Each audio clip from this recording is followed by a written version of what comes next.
침묵이 필요하다고 해서 진솔함을 포기하라는 뜻은 아니다. 어떤 생각들을 표출하지 않을지언정 그 무엇도 가장해서는 안 된다. 마음을 닫아 걸지 않고도 입을 닫는 방법은 많다.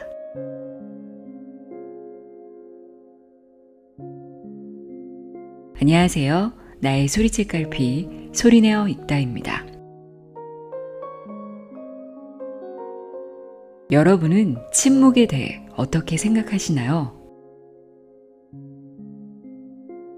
제가 한 3초 정도 말을 하지 않았는데요. 아마 제가 침묵하고 있는 동안 제 질문에 대한 답을 생각했을 수도 있고, 혹은 3초의 시간이 좀 길게 느껴진 분들도 계실 겁니다. 제가 질문하고 잠깐의 멈춤도 없이 바로 제 생각을 말했다면 어땠을까요? 여러분이 제 질문에 대해 생각할 틈이 없었겠죠?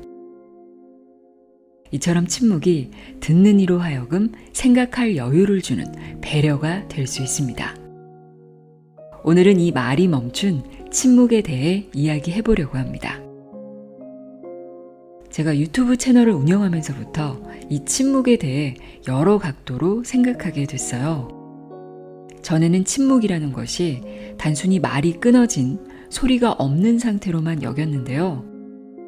오로지 어떤 말을 할지, 어떻게 하면 말을 잘할 수 있는지에만 신경을 썼습니다.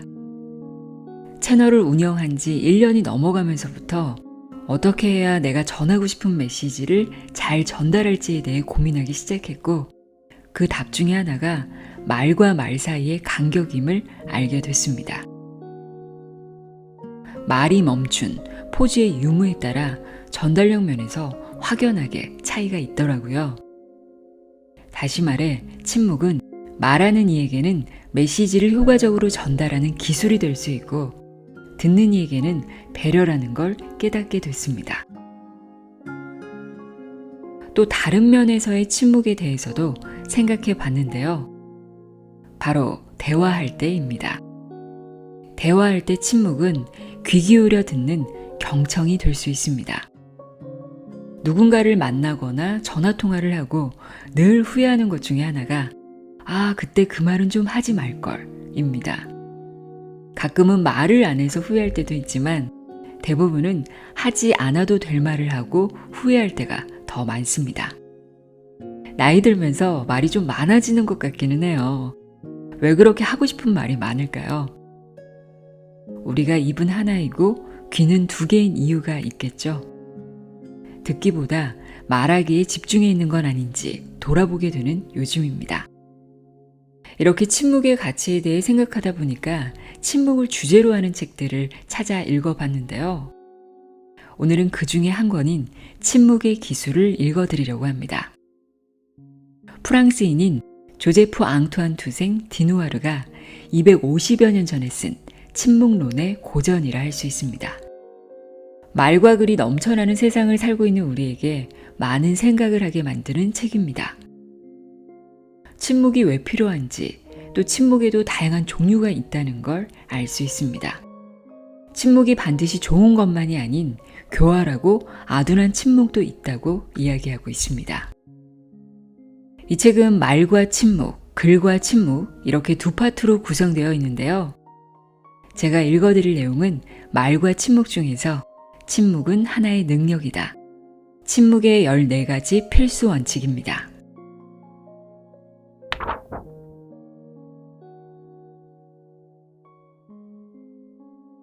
침묵의 14가지 필수 원칙. 첫 번째 원칙. 침묵보다 나은 할 말이 있을 때에만 입을 연다.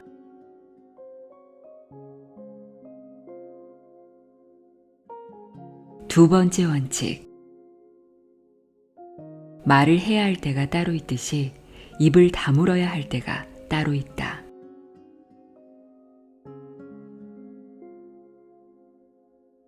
세 번째 원칙. 언제 입을 닫을 것인가를 가장 우선적으로 고려해야 한다. 입을 닫는 법을 먼저 배우지 않고서는 결코 말을 잘할 수 없다.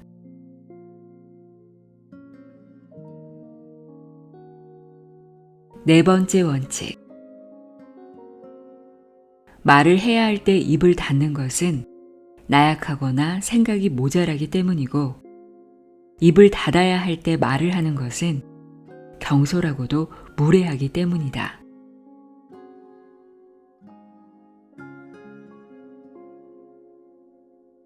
다섯 번째 원칙. 일반적으로 말을 하는 것보다 입을 닫는 것이 덜 위험하다는 점은 분명하다.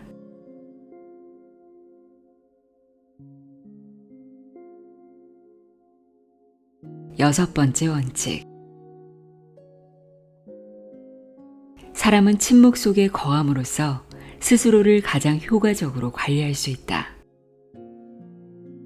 침묵을 벗어나는 순간 사람은 자기 밖으로 넘쳐나게 되고, 말을 통해 흩어져 결국에는 자기 자신보다 남에게 의존하는 존재가 되고 만다.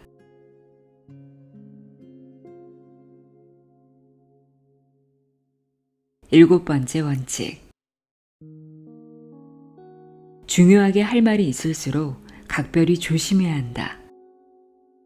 할 말을 먼저 혼잣말로 중얼거려 본 다음 그 말을 입 밖에 낸 것을 혹시라도 후회할 가능성은 없는지 짚어가며 다시 한번 되뇌어 보아야 한다.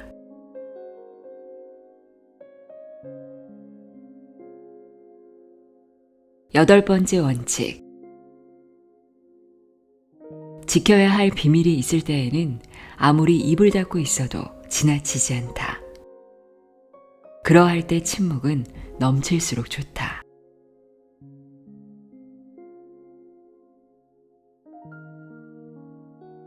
아홉 번째 원칙. 일상생활에서 가급적 침묵을 지키기 위해 반드시 필요한 조심스러움은 달변의 재능이나 적성에 비해 결코 평가절하할 만한 것이 아니다. 아는 것을 말하기보다는 모르는 것에 대해 입을 닫을 줄 아는 것이 더 큰 장점이다. 현명한 자의 침묵은 지식 있는 자의 논증보다 훨씬 가치 있다. 그렇기에 현명한 자의 침묵은 그 자체로 무도한 자에게는 교훈이 되고 잘못을 범한 자에게는 훈육이 된다.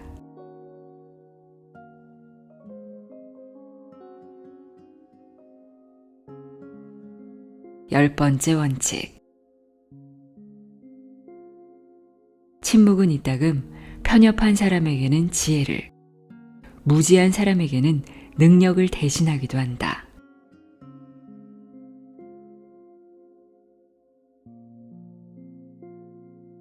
열한 번째 원칙. 사람들은 보통 말이 아주 적은 사람을 별 재주가 없는 사람으로, 말이 너무 많은 사람을 산만하거나 정신 나간 사람으로 생각하기 쉽다.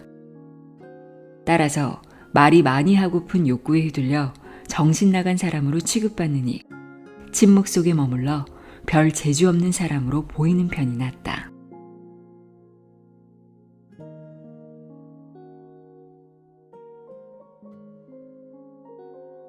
열두 번째 원칙. 용감한 사람의 본성은 과묵함과 행동에 있다. 양식 있는 사람은 항상 말을 적게 하되 상식을 갖춘 발언을 한다.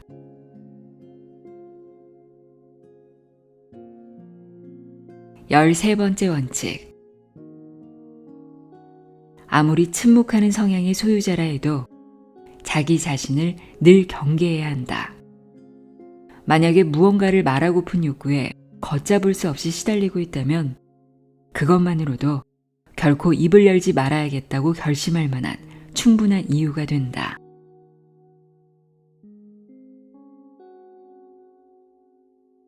열네 번째 원칙. 침묵이 필요하다고 해서 진솔함을 포기하라는 뜻은 아니다. 어떤 생각들을 표출하지 않을지언정 그 무엇도 가장해서는 안 된다. 마음을 닫아 걸지 않고도 입을 닫는 방법은 많다. 신중하되 답답하거나 의문스럽지 않은 방법. 진실을 드러내지 않을 뿐 거짓으로 포장하는 것은 아닌 방법.